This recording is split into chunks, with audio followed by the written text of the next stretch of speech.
La palabra de Dios es una espada, es protección, te equipa, te arma, te enseña cómo debes caminar y hacia dónde debes moverte. Una de las cosas más sabias que una persona puede hacer con su vida es leer la Biblia cada día cuando se levanta. Leerla cada día, cada día. El enemigo ataca mucho el hábito de lectura bíblica, porque la Biblia es el manual de respuesta de Dios para ti.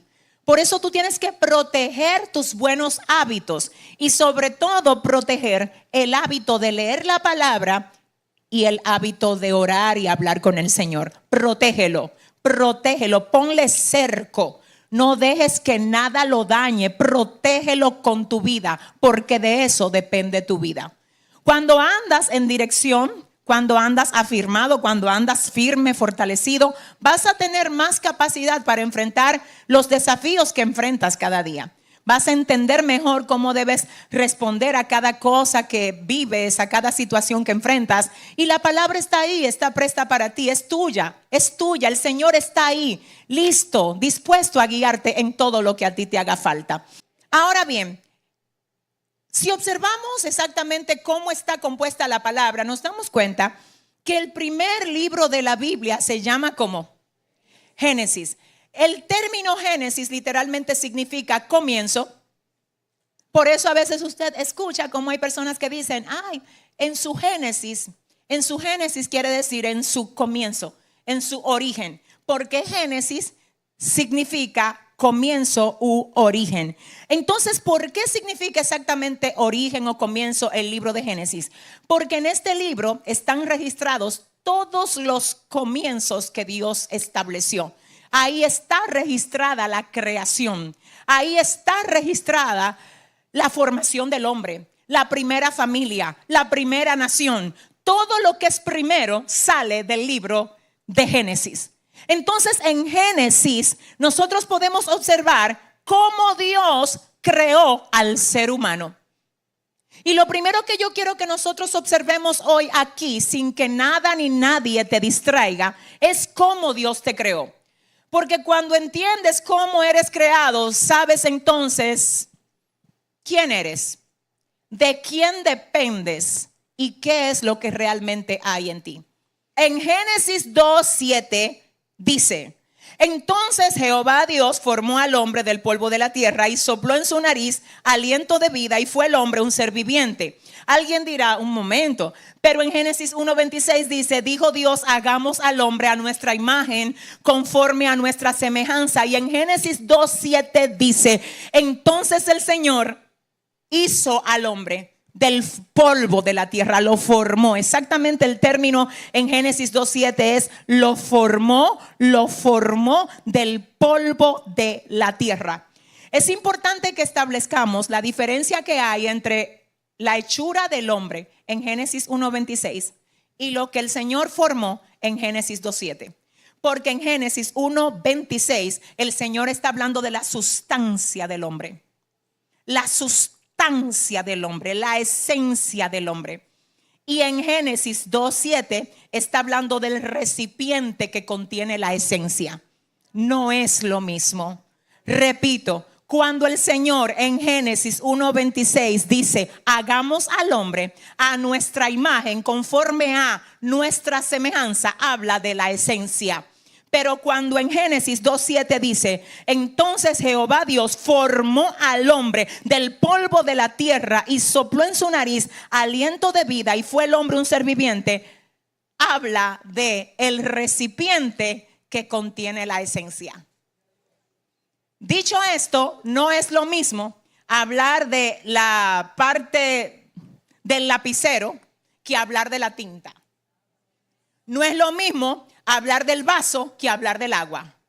Por eso 2 de Corintios también dice, en el capítulo 4, verso 7, dice: tenemos este tesoro en vasos de barro, para que la excelencia del poder sea de Dios y no de nosotros. Entonces, a esto específicamente, escúcheme bien, la Biblia hace referencia cuando habla de un tesoro. El tesoro es la esencia de Dios. ¿Y dónde fue colocada? En el vaso de barro. Ese vaso de barro hecho en Génesis 2:7, pero que es el tesoro pensado y dispuesto en Génesis 1:26. Cuando el Señor dice en Génesis 1:26, hagamos al hombre, el término hagamos ahí es asad, que significa crear, producir, hacer algo con propósito y diseño previo. Es decir, que el Señor te hizo a ti pensando exactamente en lo que Él quería hacer contigo. Tú no fuiste hecho al azar. Así como un arquitecto no hace una edificación para luego pensar en qué la va a usar. No la hace así. Así tampoco Dios te creó a ti. Porque de acuerdo a la intención del uso es el diseño. Por eso es que tú no eres igual que yo. Tu diseño habla de aquello en lo que Dios te quiere usar. Todo el mundo no va a entender tu diseño, porque el único que lo entiende a la perfección fue quien lo creó. Por eso a veces tú ni siquiera te entiendes muy bien, pero cuando tú te acercas a Dios, Él te hace ver lo que tú no ves y te hace entender lo que tú no entiendes. Nunca cambies tu diseño para tratar de encajar en alguien que no te entiende. Porque cuando Dios te diseña para algo, te está mandando como respuesta de Él al lugar donde tú llegas. El hecho de que tú seas diseño de Dios no significa que todo el mundo te va a aceptar. Significa que en el lugar correcto tú vas a encajar. Con la gente correcta tú vas a conectar. Y hoy profetizo que no hay demonio ni diablo que te haga dudar del valor que tú tienes por causa de ser un diseño. Tú no eres una persona que nació y que un día se va a morir. No. Usted es un representante con días asignados. Por eso la gente que entiende su asignación en esta tierra no pierde tiempo. Sabe que cada día le fue asignado. Cada día, dice la Biblia, tú escribiste todos mis días en tu libro. Todas estas cosas fueron escritas sin que falte una de ellas. La gente con propósito no pierde tiempo en lo que no tiene valor. Sabe elegir sus batallas. No está prestándole atención a todo. Vamos, aleluya. Que yo vengo a deshacer todo lo que quiere distraerte, todo lo que quiere desenfocarte, todo lo que quiere debilitarte. Hoy en el nombre del Señor Jesús le pido a Dios que vuelva a enfocarte en torno a lo que Él quiere que tú hagas. ¿Tú sabías que cuando el enemigo no puede hacer que tú te pares, entonces trata de enredarte con distracciones? Hay gente que él sabe que no se va a parar, no se para. Esa gente rompió la reversa. El problema es que entonces él busca lo que te distrae.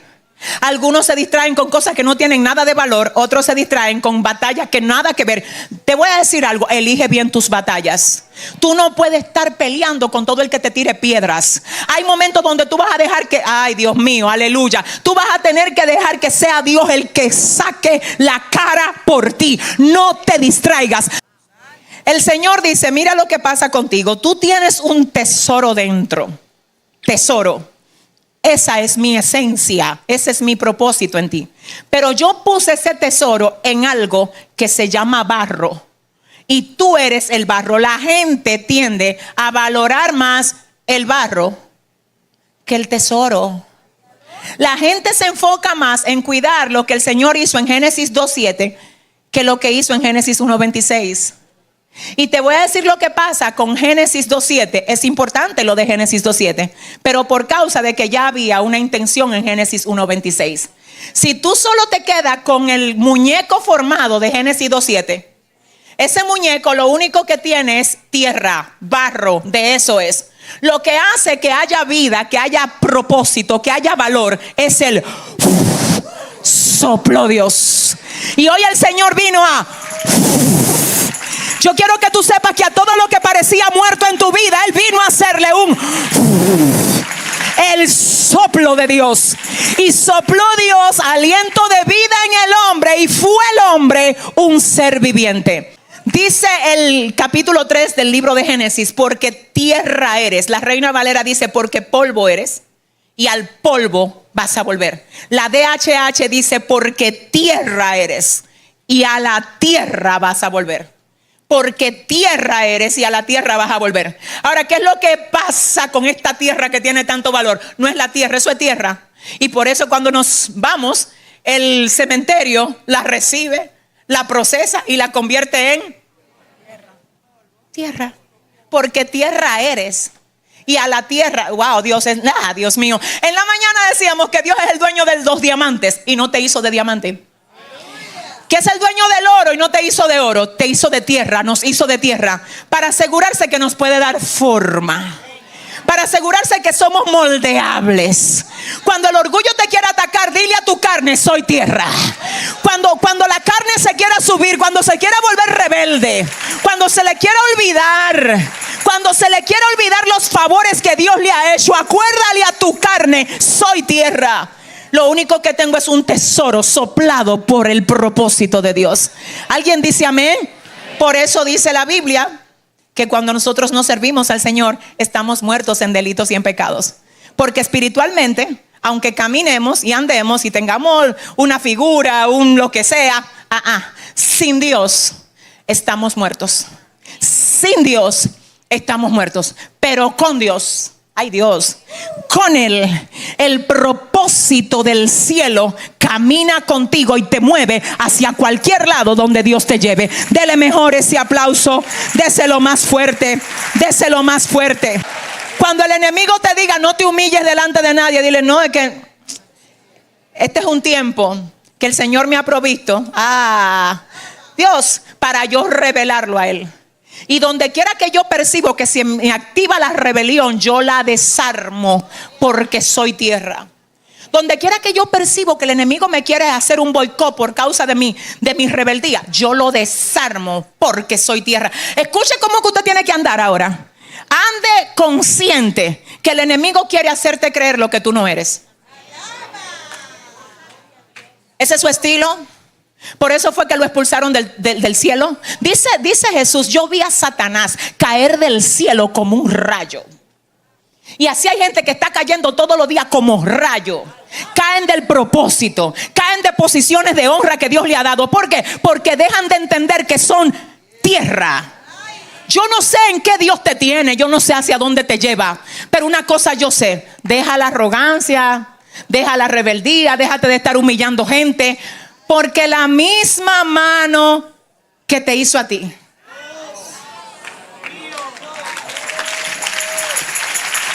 lo hizo a Él. Porque del mismo material que te hicieron a ti, me hicieron a mí, nos hicieron a todos. Así que en términos de valor para Dios, todos somos iguales. Dios creó al ser humano a su semejanza.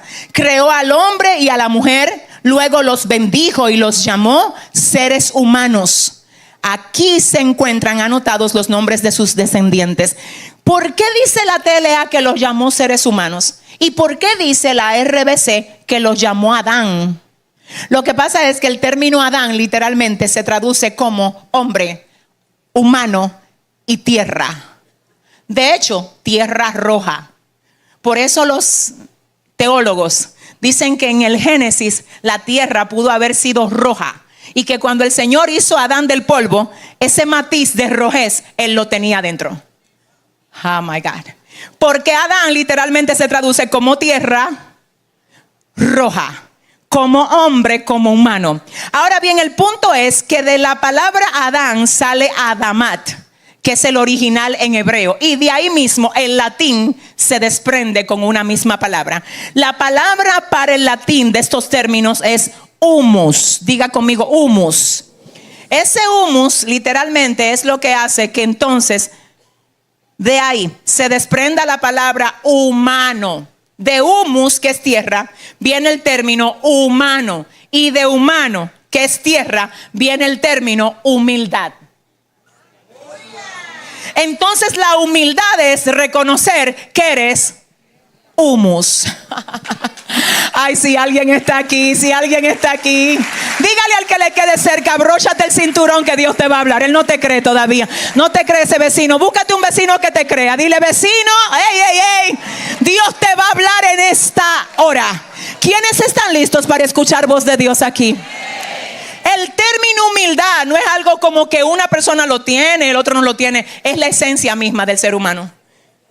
Eso, escuche, cuando usted no es una persona humilde, usted perdió su esencia como humano. ¿Por qué? Porque se le olvidó que usted es humus, que usted es tierra. Por eso yo nunca voy a poder dejar de reconocer que soy un humano y usted también es un ser humano. No podemos decir, yo no soy humano, entonces ¿qué tú eres? Tú eres un humano, yo soy un humano. ¿Por qué? Porque salimos del humus, de la tierra. Entonces, si somos humanos, también deberíamos de ser humildes. Pero se quedaron los humanos siendo humus, siendo tierra, y perdieron la humildad. La humildad es la conciencia, la humanidad es la esencia. Así que cuando yo tengo humildad, yo tengo conciencia de mi esencia. Por eso la gente humilde realmente no se la cree por nada de lo que recibe, por nada de lo que le dicen, por nada de lo que le dan. Porque sabe que no hay corona que te quite el ser tierra. No hay casa de lujo que te quite el ser tierra. No hay seguidores que te quite el ser tierra. No hay belleza que te quite el ser tierra. Dígale al que le quede cerca, te sentaste al lado de alguien que es de tierra. Dile, de tierra. Escúchame bien, trata a los demás como tú quieres que te traten a ti. Cuando Dios te dé algún privilegio, trata a quienes están por debajo como tú quisieras que te trataran a ti si fueras tú ahí. Es muy fácil estar bien y olvidarse de todos. ¿Qué tanto piensas tú en la gente que tiene necesidad cuando tú estás en abundancia? ¿Qué tanto piensas en la gente que llora cuando tú estás riendo?